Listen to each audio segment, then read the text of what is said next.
amigas, gracias por permitirnos penetrar a sus hogares una vez más y llevarle el contenido de su programa Consulta Participativa. Como saben ustedes, este es un programa que preparamos para llevar y someter a su consideración temas de interés social, de interés nacional, de interés general para toda la familia. Saben ustedes que estamos transmitiendo a través de Carivisión, canales 26 de Claro y Altiz y 22 de Aster.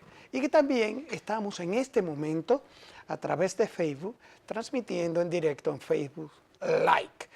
También agradecer a nuestros amigos Allende los Mares y todas aquellas personas que nos siguen a través de nuestras páginas en los medios sociales, en las redes sociales, y los que están por Perú, España, Estados Unidos, New Jersey, Miami, que nos reportan, que nos siguen en Consulta Participativa. Gracias del alma, igual que a todos ustedes, amigos televidentes. Queremos y esperamos que el contenido de hoy resulte de su interés. Vamos a ir a una pequeña pausa y retornamos de inmediato con nuestro comentario.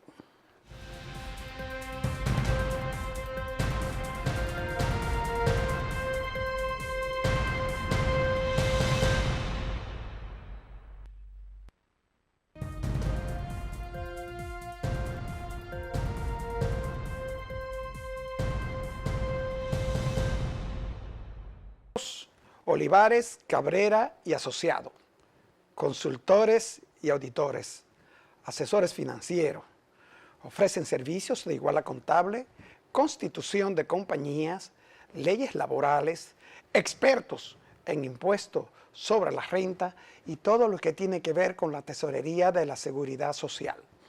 El lema de Olivares, Cabrera y Asociados es que una vez usted le contacta, la curva de valores de su empresa, un negocio, tiene que ir en forma ascendente. Olivares, Cabrera y Asociados está en la avenida Independencia, en el kilómetro 10,5, en la Torre Atalaya del Mar, en la suite A223. Y tiene los teléfonos 809-6790, 809-6790 y 809-292-6421. También contactar a Olivares, Cabrera y Asociados a su dirección electrónica delioolivares@hotmail.com. Contacte a Olivares, Cabrera y Asociados y su negocio caminará en forma ascendente. Bien, amigos, y recordarle que la doctora Opperman le dice que no tiene por qué ocultar su sonrisa. Ya no tiene por qué ocultar su sonrisa porque la doctora Lourdes Sarina Opperman está presta a auxiliarle en todo lo que tiene que ver con la estética de su sonrisa y su salud bucal. La doctora Opperman ofrece los servicios de implantes dentales, reconstrucción bucal, endodoncia, coronas, puentes, en fin, todo lo que usted necesita para lucir esa bella sonrisa se lo ofrece la doctora Lourdes Sarina Opperman. La doctora Opperman trabaja exclusivamente por cita y está en el teléfono 809-846-0582. También puede contactarle a su dirección electrónica doctoraopperman@gmail.com. Recuerde, no oculte más su sonrisa. Y una vez más, amigos televidentes, iniciamos con el tema que nos ha ocupado durante todo este año. Iniciamos con la tristeza, que casi es coincidencialmente una desgraciada noticias e información. Es el feminicidio de esta joven Vanessa Pina, que fue asesinada por su pareja el lunes en la mañana de una estocada, de una puñalada. Este hecho ocurrió en el sector La Venta de Managuayabo, en Santo Domingo Oeste. Y como siempre, el triste cuadro de 3 niños huérfanos. 3 niños que Vanessa había procreado con parejas anteriores. Vanessa de 25 años, señores, y deja 3 niños en la orfandad.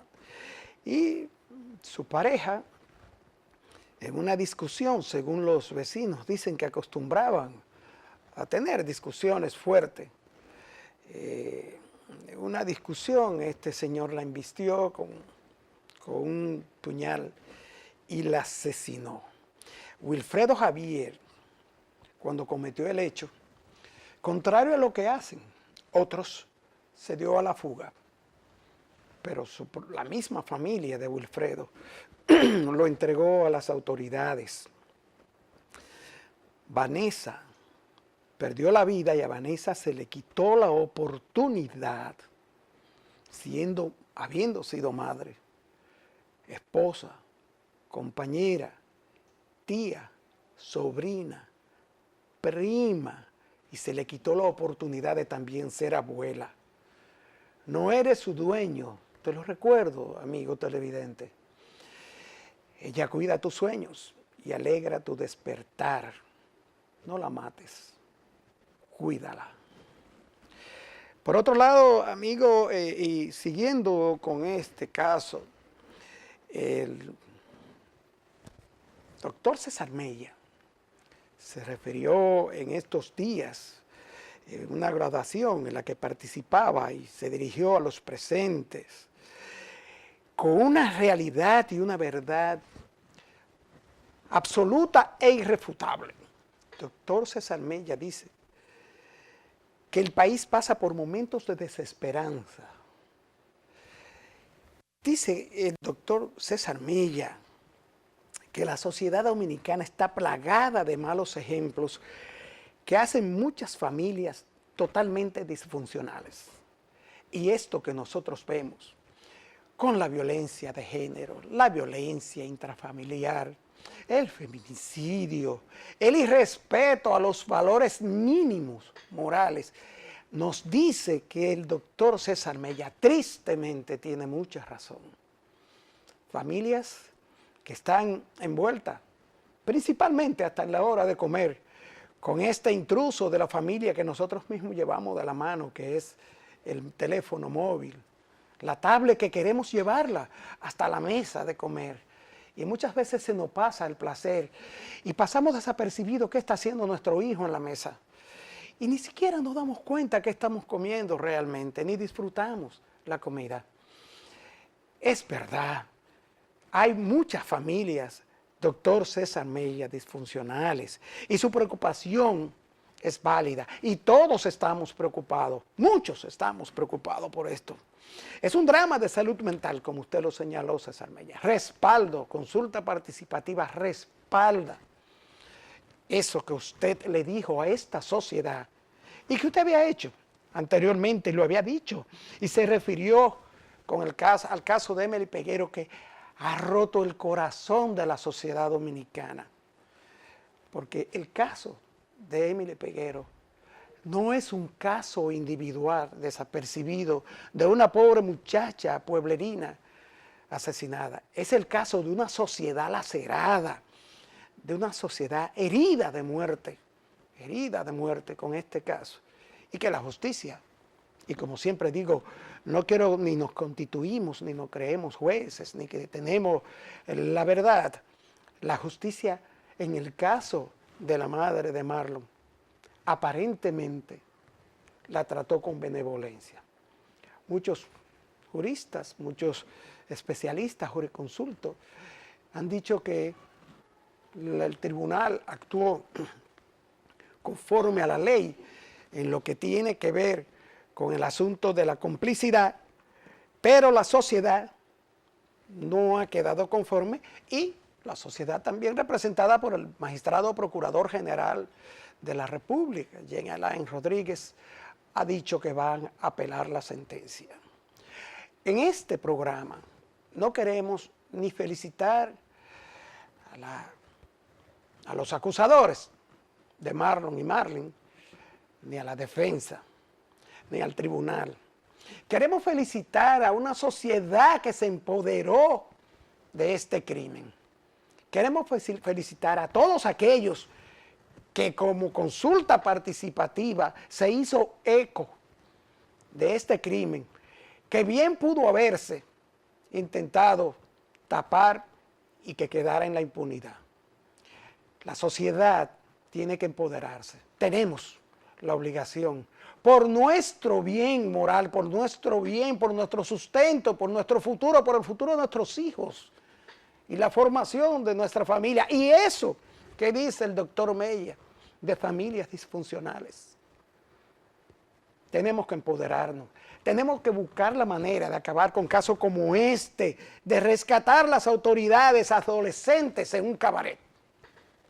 Adolescentes siendo explotadas sexualmente, vendidas al mejor postor, metidas en el alcohol y en el vicio, niñas menores de edad.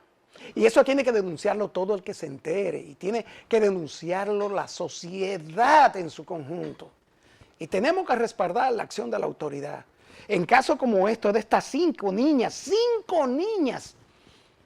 siendo vendidas en un burdel, en el Batey Palamara, en el Secreto Bar.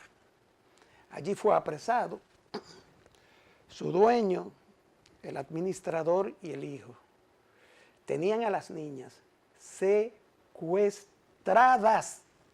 Esto no es un caso ni que de comercio, ni venta de sexo, no. Secuestradas para venderlas al mejor postor. Esto no puede seguir pasando desapercibido en la sociedad.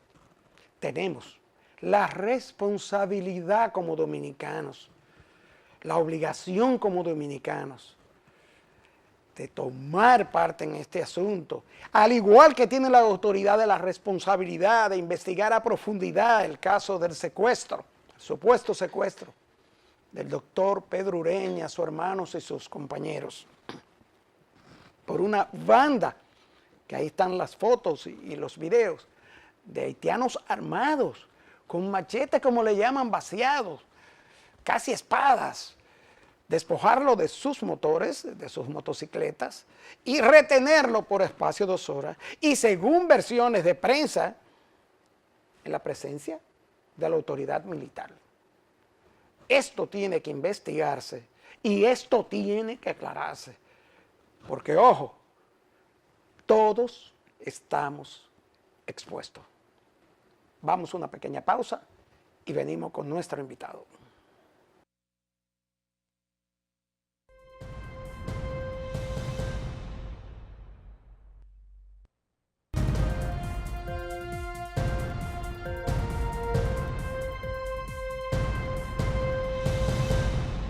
Bien, amigos, tenemos hoy el placer de contar con la presencia de una amiga, una dama respetadísima en esta sociedad, economista, es legisladora nacional en el Congreso, y nos referimos a Guadalupe Valdés, a la licenciada Guadalupe Valdés. Bienvenida a su casa, a Consulta Participativa. Muchísimas gracias por invitarme a Consulta Participativa. Y sí, me siento como en casa porque es un tema que me parece fundamental para la democracia, para el empoderamiento que tiene que haber en el país sobre tantos temas de importancia para la gente. Así es. Guadalupe, yo quisiera, el cargo suyo es embajadora Hambre Cero de la FAO, que ese es un proyecto que está siendo llevado a cabo en todo lo que es Latinoamérica y el Caribe. Pero hábleme de aquí.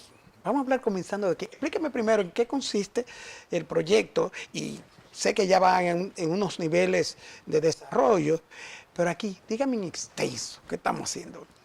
Bueno, yo fui investida como embajadora de buena voluntad para el tema Hambre Cero en la región para América Latina y el Caribe por el director general de la FAO, el doctor José Graciano da Silva. Fue una invitación que llegó después de que concluí en el Congreso de la República como diputada nacional durante 6 años, periodo 2010-2016, en el cual promovimos y logramos que se aprobara a unanimidad la ley en soberanía, seguridad alimentaria y nutricional por el derecho a la alimentación. que considero es uno de los pasos más importantes que ha dado el país para avanzar hacia lo que es el objetivo de desarrollo sostenible, que es el segundo objetivo, hambre cero, para el 2030. ¿Qué se plantea este objetivo, que es uno de los 17 objetivos que fueron asumidos por los 193 estados del mundo en la Conferencia de Naciones Unidas en el 2015? Es que la propuesta o lo que se plantea el ODS 2 hambre cero es que al 2030 se erradique el hambre, que no haya una sola persona en el planeta en situación de hambre o en situación de malnutrición o de desnutrición. Por eso, cuando hablamos de hambre cero, estamos hablando de varios propósitos a la vez, tanto en América Latina y el Caribe como en el mundo. Y es que los niños menores de 5 años tienen que tener una alimentación adecuada, una alimentación saludable, balanceada, que sea nutritiva. Y hay que enfatizar sobre todo en la lactancia materna exclusiva en los primeros 6 meses de vida de un niño o de una niña. Pero también plantea como segundo pilar el tema de generar sistemas agroalimentarios que sean sostenibles. ¿Y esto qué significa? Significa que cuando se siembra, se produce en el campo, esto sea sostenible. ¿Y qué significa? Que hay que introducir prácticas agrícolas que no perjudiquen la tierra, el suelo, que no sean formas de producir basadas en agroquímicos, en productos químicos que sean dañinos al propio desarrollo y a la vida misma de la tierra, que es donde se producen los alimentos, o del agua en otras, por ejemplo, para la pesca y esto. Pero hay otro pilar, que es que no se debe perder ni desperdiciar alimentos. Hoy día los datos en la región indican que se pierden anualmente 127 millones de toneladas de alimentos, con los cuales pudieran alimentarse 300 millones de personas en la región. Entonces, como vemos, estamos hablando de toda una serie de pilares que son fundamentales. El cuarto pilar es el que tiene que ver con el cambio climático. Hay que cuidar el medio ambiente, hay que cuidar, proteger nuestro ambiente para no tener situaciones tan graves como son los terremotos, los huracanes, las sequías, que las inundaciones, que dependen, que son el resultado de un trato inadecuado al ambiente. Entonces, cuando hablamos de hambre cero, estamos hablando que todos estos temas tienen que articularse en políticas públicas, en acciones desde la ciudadanía, para que realmente en el 2030 no haya gente pasando hambre. Así es. Y me asalta la pregunta, ¿están los estados realmente, ciertamente comprometidos con esta fase de la alimentación de los niños de 0 a 5 años? Porque la verdad es que uno ve, Guadalupe, reportajes deprimentes, reportajes muy fuertes de la hambruna que hay en ciertas naciones y la desatención, la ignorancia que hay de las autoridades principalmente y de los que están involucrados en los procesos económicos y de desarrollo empresarial, individual, y también los procesos políticos de guerra, de invasiones, de dictaduras. ¿Están realmente los estados involucrándose, empoderándose de esto para ayudar a que eso suceda para el 2030? Bueno, usted ha tocado en la pregunta un tema fundamental, y es la necesidad de que para erradicar el hambre al 2030 se requiere ese compromiso y esa voluntad política de los estados. Pero cuando hablamos de los estados, estamos hablando de los diferentes actores que conviven en un estado, en una sociedad. Por ejemplo, tiene que haber un compromiso político desde los ejecutivos, desde las presidencias de los diferentes países. Tiene que haber un compromiso desde los parlamentos. El compromiso desde el Ejecutivo tiene que darse en la formulación de políticas públicas, en planes de nutrición, en planes de seguridad alimentaria y nutricional, como el que recientemente se acaba de lanzar en el país en ocasión del Día Mundial de la Alimentación, que es un plan para los próximos 4 años, comenzando en el 2019, pero además también un compromiso y una responsabilidad de los ejecutivos es la asignación de recursos en las políticas públicas a través del presupuesto general del Estado, en políticas públicas transformadoras para erradicar el hambre. Pero también tiene que haber un compromiso desde los congresos, desde los parlamentos, para que estos aprueben marcos legales que contribuyan a garantizar el derecho a la alimentación, en seguridad alimentaria y nutricional, como fue el caso de nuestro país. Y en América Latina hay más de 10 leyes que han sido aprobadas en diferentes países sobre seguridad alimentaria y nutricional.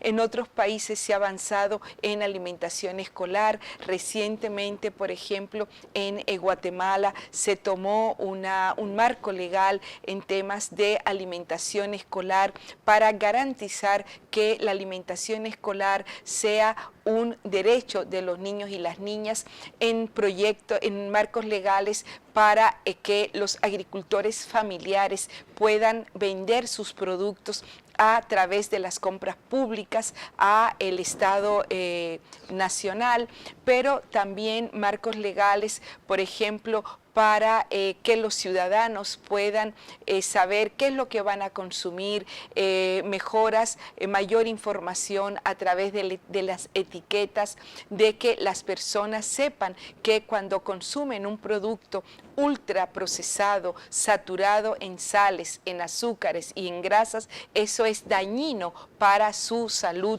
para su desarrollo, sobre todo para el de los niños. O sea que ese compromiso es fundamental. Pero no es suficiente el compromiso de los gobiernos, de los parlamentos, sino que necesitamos también el compromiso del sector privado, de que cada vez más hay que producir con una visión de responsabilidad social, en el sentido de producir de manera saludable también, en generar sistemas de producción que sean sostenibles y amigables con el ambiente y sobre todo con la salud de las personas, pero tiene que haber un compromiso desde las academias, desde las universidades, para producir investigación, para producir la información, el dato, que realmente... La orientación a la sociedad, al pueblo, a la gente. Exactamente, que realmente permita que los tomadores de decisión en el Congreso y en el Ejecutivo lo hagan con propiedad, con rigurosidad, pero necesitamos también el compromiso de la ciudadanía, y por eso un programa como Consulta Participativa es tan importante para orientar a la ciudadanía, y ojalá que muchos programas fueran como este, que hubieran en otros medios de comunicación, porque eso permite que el ciudadano también sea responsable con su alimentación, con la no pérdida y desperdicios de alimentos, con generar procesos de educación en su comunidad, en su propia familia. Entonces, ese compromiso es fundamental, y no se va a poder avanzar si no hay un compromiso firme en ese sentido.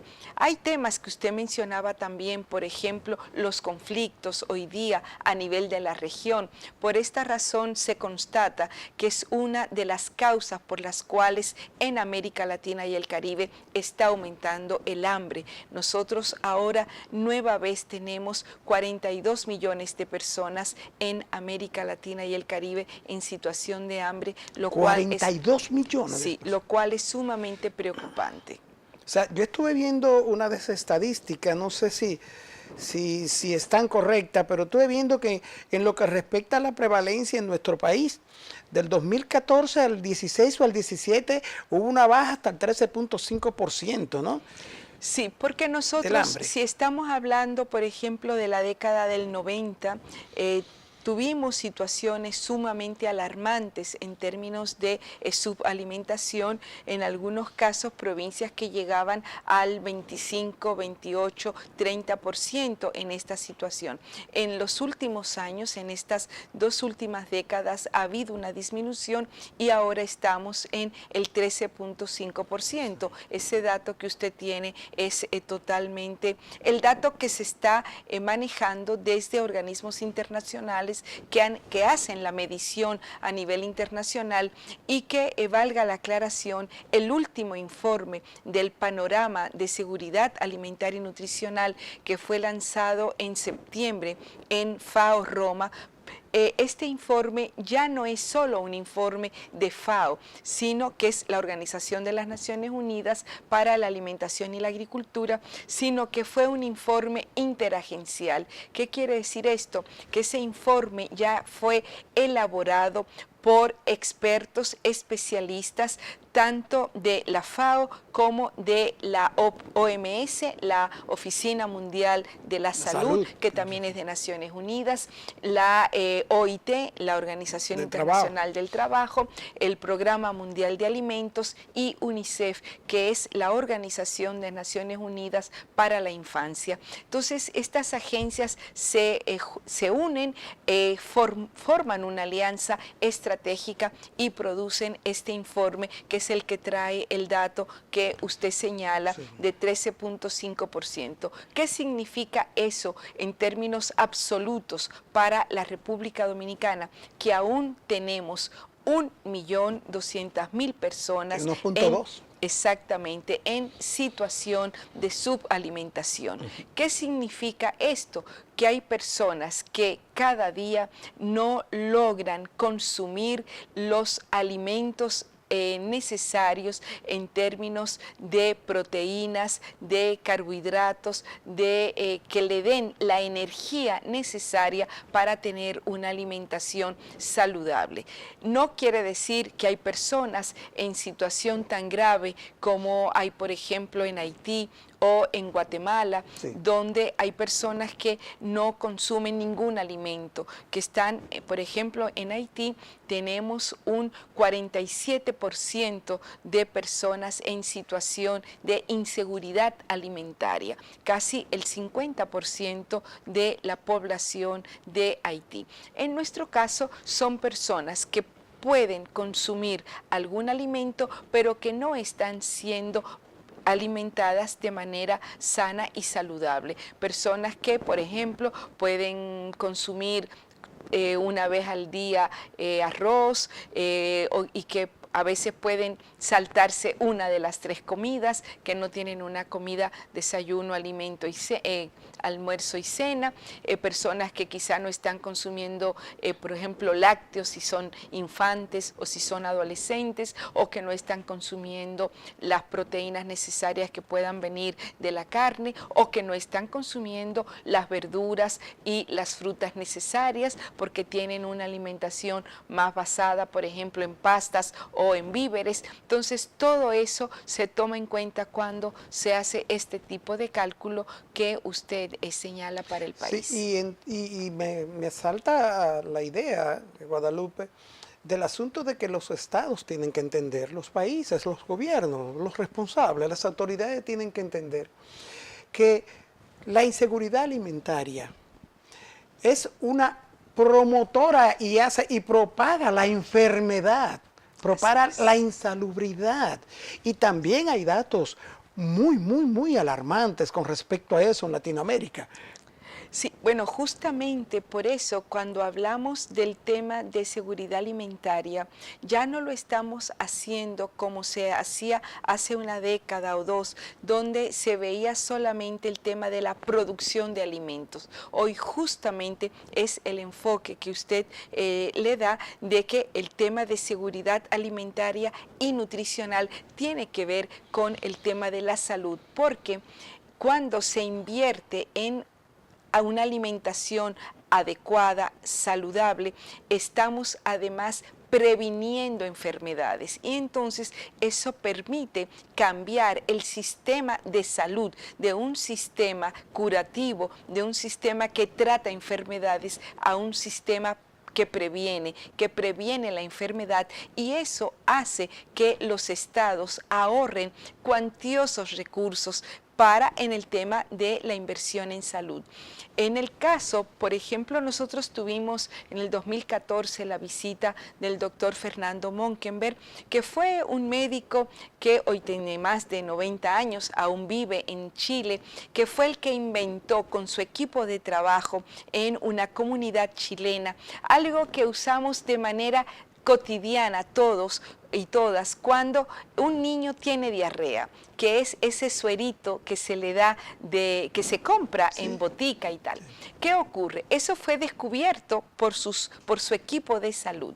Y este médico, que es un experto en nutrición, le dijo a los políticos chilenos, y nos los contó, que cuando ellos le dijeron a los políticos que había que invertir en el potencial genético de los niños y niñas cuando nacen, eso iba a cambiar la economía chilena. Y fue así. Dice, hoy día Chile ha cambiado porque Chile invierte en la primera infancia e invierte fundamentalmente en alimentación. ¿Y por qué esto es tan importante? Porque cuando los niños nacen es cuando su cerebro es una esponja que lo capta todo, cuando se están desarrollando sus neuronas, sus nervios, su inteligencia. Entonces, un niño bien alimentado, y por eso promovemos la lactancia exclusiva en los primeros 6 meses de vida del niño, después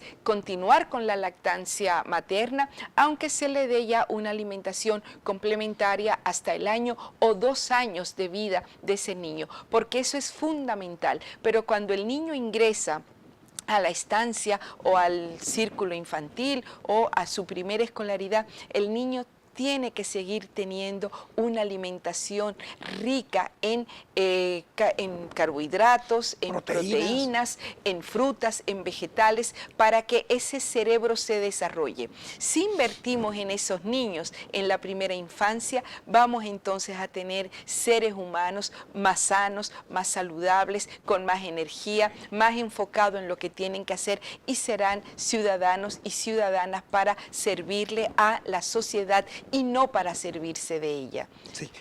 Guadalupe, en el aspecto local, yo sé que la misión, Guadalupe Valdés es una mujer incansable, una trabajadora continua, y esa es una realidad. Igual que usted. Gracias.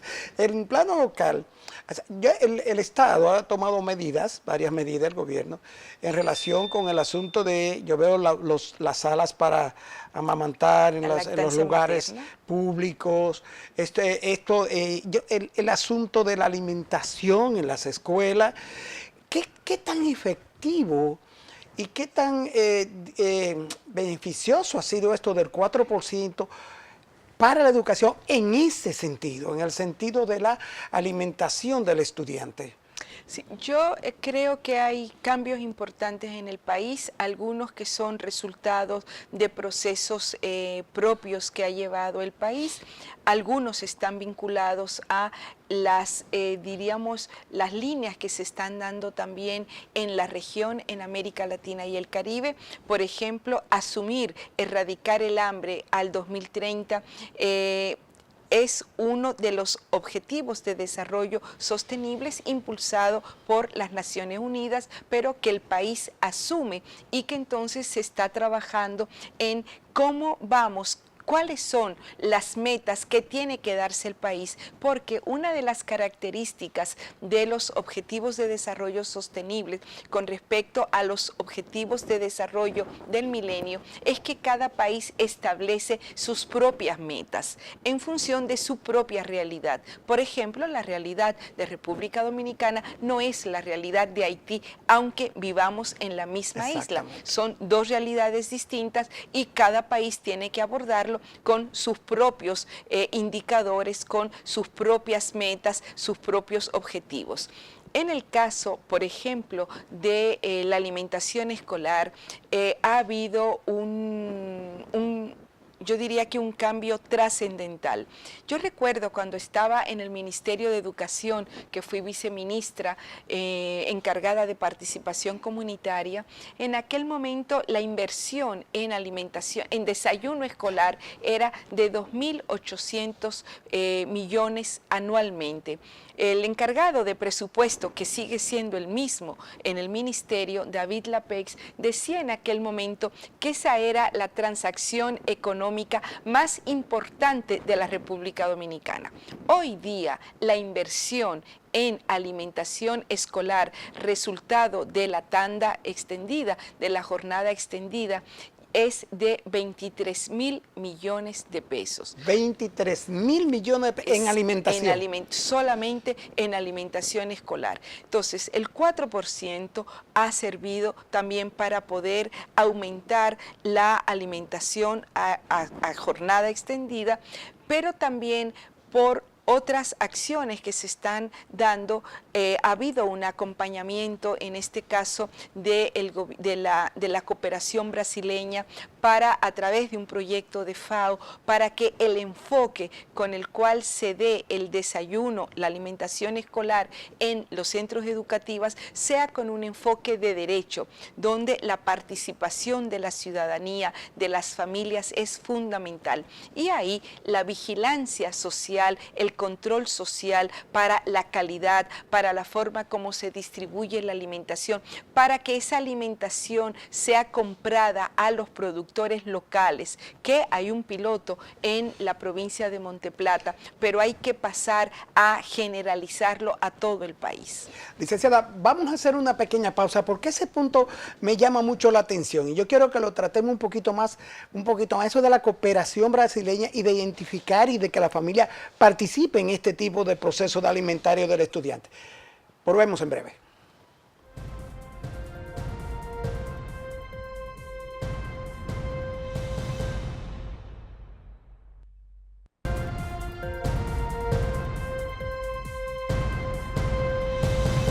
Bien, amigos, antes de irnos a la pausa, la licenciada Guadalupe Valdés nos explicaba del involucramiento, la cooperación internacional en relación con Brasil, pero de la participación de la familia, del padre en los procesos alimenticios del estudiante en específico, de la tanda extendida. Y también quiero preguntarle, ¿hay proyectos, tenemos conocimiento de que hay proyectos de que la alimentación del niño, del estudiante, esté garantizada aún en los periodos de vacaciones? Bueno, con respecto a la importancia de que la familia participe de los procesos de alimentación escolar, tiene que ver no solamente con que lo que se da en la escuela, el menú que se da, en aprender los niños y las niñas, las familias también, a una alimentación que sea elaborada sin tantos productos saturados en grasas, en sales y en azúcares, porque si no ocurre lo siguiente. Vamos a hablar de sazón.